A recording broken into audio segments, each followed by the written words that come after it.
Hi everyone, this is Emily Leiphart from Art from the Heart, and I'm super excited about today's video for Too Many Cards.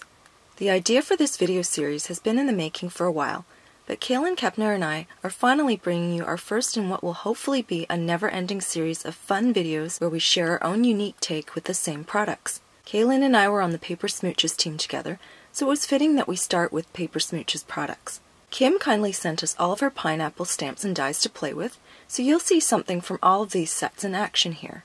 The main stamp set is Pineapple Crush, with layering pineapples and an adorable little bunny holding a tiny pineapple. This set also has coordinating dies.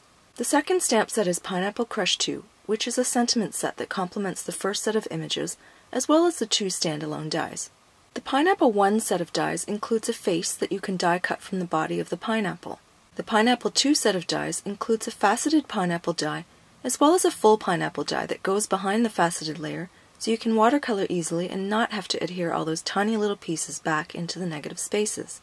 This set also comes with a pair of glasses, which I absolutely love. My first card will be a one-layer card, and it will feature the Pineapple Crush stamp set. I'm going to use the little bunny with the thank you sentiment, and I'm going to use the triangles as a background, rather than as a pattern on the pineapples. Since I'm using the Misty stamping tool, I can ink it twice to get a good impression.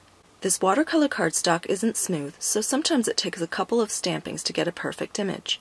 Since I'm also heat embossing the image before watercoloring, I also want enough ink for the embossing powder to stick to. Before stamping the triangle background, I'm going to heat emboss the bunny and sentiment before the ink dries and the powder doesn't stick. I'm using clear embossing powder here. Now I've positioned the card at the bottom of the Misty since I'll be stamping off the top edge of the card. I'll fast forward as I create the triangle pattern across the card.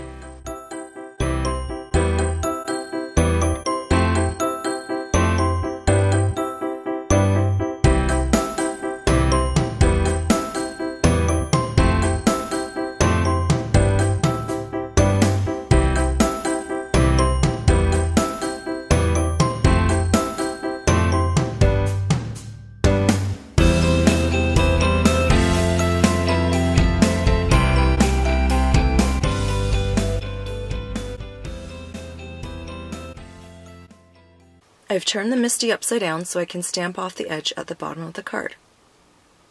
Now it's time to heat emboss the triangles, and this time I'm using sparkle embossing powder. To prepare for watercoloring and sponging, I lay down a craft sheet and blot the inks and color with a brush.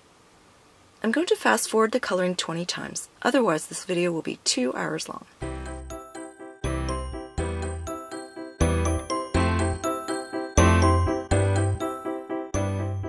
When I finish watercoloring the bunny, it's time to sponge around her to create a colorful background.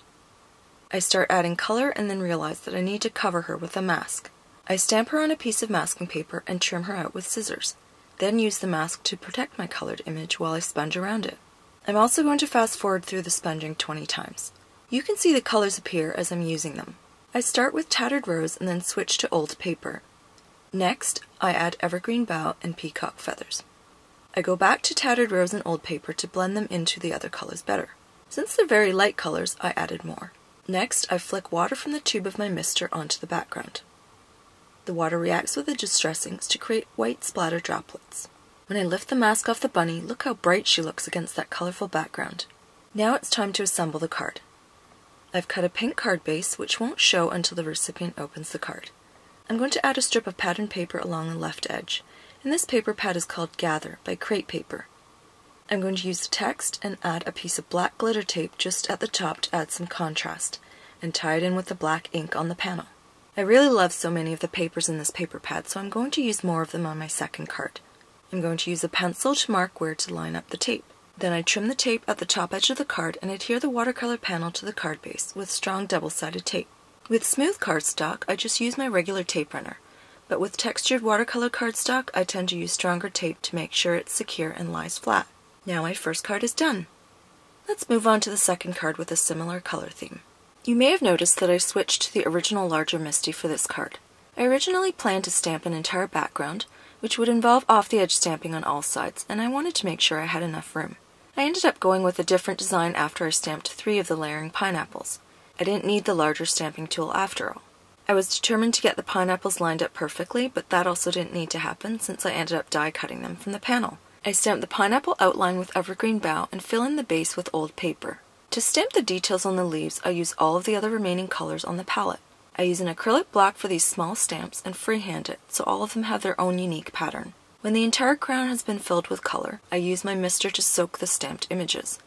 The colors bleed into one another for an artistic look. This is very different from the neat watercoloring I did with a brush on the bunny. After the panel dries, I die cut the pineapples and prepare to bring them to life with layers and embellishments. I'm grouping the 3 pineapples as ladies with glasses, so I'm using the single triangle stamps to create what I would call their sweaters. I randomly stamp the triangles using 3 of the colors. These pineapples need some glitter, so I'm going to use the die for the crown to create some white glitter cardstock shadows. The shape from this die doesn't coordinate with the whole pineapple die, but I like that they don't match exactly. I think the difference in spikes from the leaves peeking out from behind the crowns looks better. I want the glasses to coordinate with the crowns, so I use mostly tattered rose to sponge around the frames and add spun sugar in the 2 corners. As I assemble the layers, you can see the personalities of the pineapples come to life.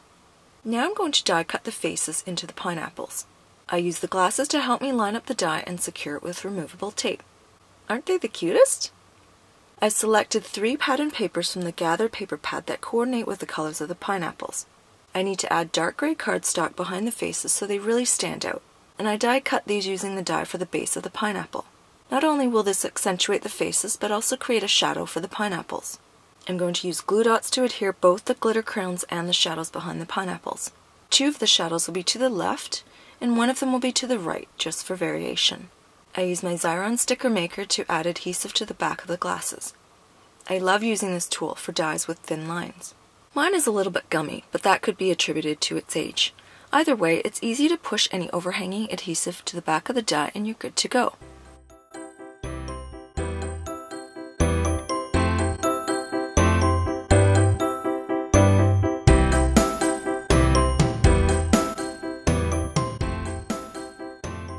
Next, I'm going to stamp the sentiment, "Work that crown," onto the panel.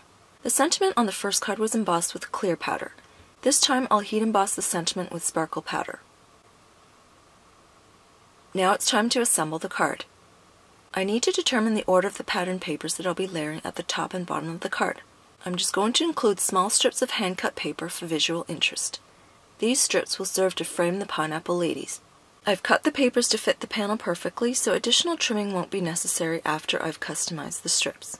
Once the layering order has been determined, I start to hand cut the layers, starting with the bottom one.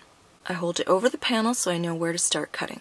I don't want the bottom layer to cover the pineapples. The beauty of these hand-cut layers is in the imperfection. You can cut them with any kind of line you like, whether it's straight or curved. The layers don't even have to line up with the next either. I still haven't gotten my sewing machine fixed, but if I had, I would stitch all the layers onto the panel right at the top and bottom of the card. Instead, I have to settle for faux stitching, which will be created with a straight stitched die, also by Paper Smooches.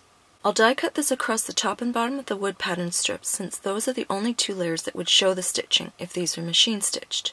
Now I can adhere all the layers to the card base. Once again, I use strong double-sided tape to adhere the textured panel to the card base. Then I use my tape runner to apply adhesive to the strips one at a time. I'm using my fingers to lift up the curved edges of the pattern paper strips to add visual interest to the card. It's almost like a ruffle, but not quite as precise. You don't have to worry about it being perfect. You can lift up some areas and not others, and it'll still look great.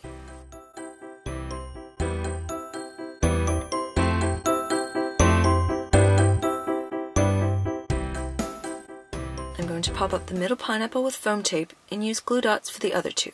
I wanted to add some embellishments to the card and toyed briefly with the idea of adding some white glitter faceted crowns tucked under the bottom edge of the pattern paper strips, but decided against that and went with glitter white enamel dots instead. The trial and error made me realize how nice those faceted crowns would look on a different card, so I'll have to remember that for another time.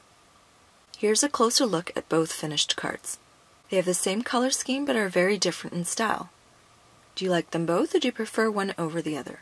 Kaylee and I are giving away one $25 gift certificate to the Paper Smooches online store to one lucky winner chosen randomly from this video on my YouTube channel or Kaylin's video for today. You must be a subscriber to both our channels. Be sure to leave some love for both of us to increase your chances of winning. Comments will close at 11:59 p.m. Eastern on April 21st. The winner will be announced on both our blogs and YouTube channels on April 23rd. Please head over to Kaylin's blog and YouTube channel using the link below to see her take on Pineapple Crush. Supply links are below if you're interested in any of the products I used in this video. You can also visit my blog for stills and more information about my cards. Thanks so much for watching!